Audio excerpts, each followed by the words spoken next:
Question de Jonas Mathureau. Bonsoir. Avec Monsieur Asselineau au pouvoir, la France sera-t-elle intéressée à joindre l'Association européenne de libre-échange? Quel genre de liens s'établiront avec la Suisse?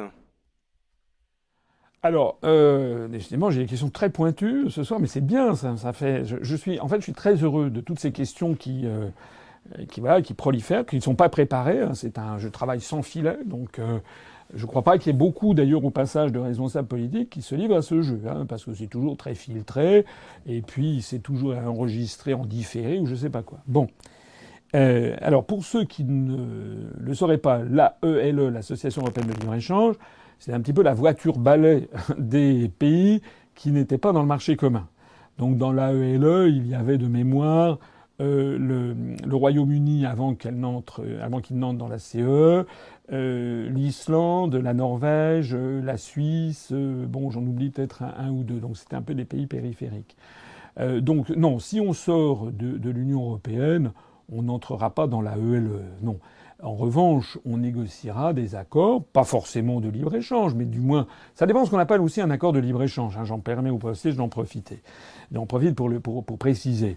Un accord de libre-échange, ça ne veut pas dire que tout circule librement dans tous les sens. Un accord de libre-échange, ça veut dire qu'on se met d'accord avec un État ou un groupe d'États dans le monde pour les règles qui vont gérer les échanges et, si possible, diminuer les taux de les droits de douane, ou éventuellement, il y a trois catégories d'obstacles dans les échanges. Il y a les droits de douane, il y a les obstacles sanitaires, normatifs, et puis il y a les quotas. Voilà. On peut avoir des quotas, par exemple, le Bangladesh peut exporter, mettons, 500 000 chemises en Italie, point. Et puis à la 500 000 unième, c'est terminé.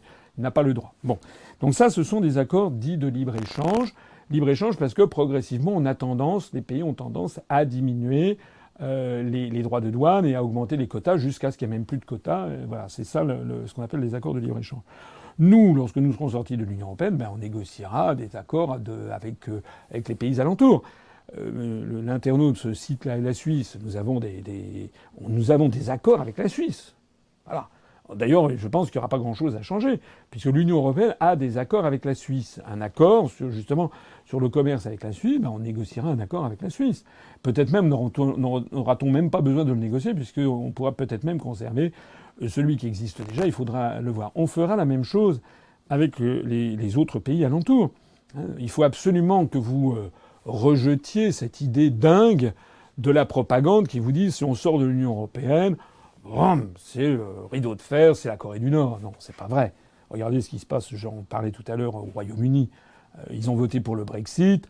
Ils sont en train de recevoir des investissements étrangers plus qu'en France.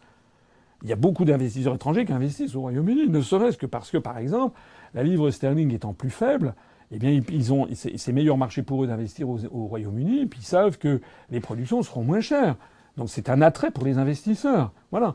Hein, donc il faut absolument bien voir que nous ne serons pas, on sera toujours membre de l'Organisation des Nations Unies et de toutes les agences qui vont avec, l'Organisation internationale du travail, la CNUSED, je sais pas moi, l'organisation, comment dirais-je, l'OMS, l'Organisation mondiale de la santé, l'OMM, l'Organisation météorologique mondiale, etc., etc. On sera toujours membre du Fonds monétaire international et de la Banque mondiale, et on sera d'ailleurs toujours membre également du Conseil de l'Europe, qui est un peu une espèce d'ONU régionale où l'on peut avoir des discussions.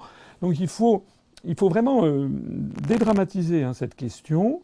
C'est des questions qu'il faudra négocier, des questions techniques.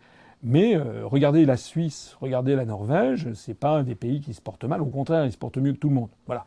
Et ce sont des pays qui sont ouverts, mais ce sont des pays qui ont conservé leur démocratie et leur capacité de décider de leur avenir collectif. Et même s'agissant de la Suisse, qui ont conservé la capacité d'avoir leur propre organisation administrative. Hein.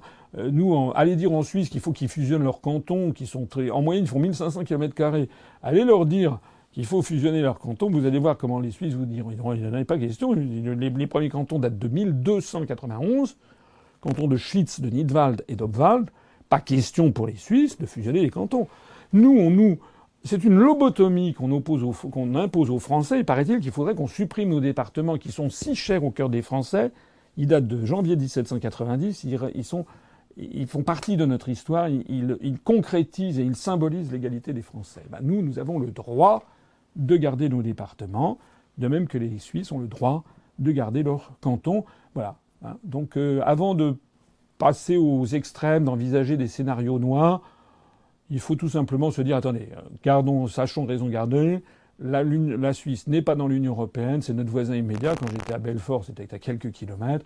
Qu'est-ce qui se passe en Suisse? Vous voyez bien que ça se passe très très bien. Merci pour eux. Ils sont bien plus heureux que nous.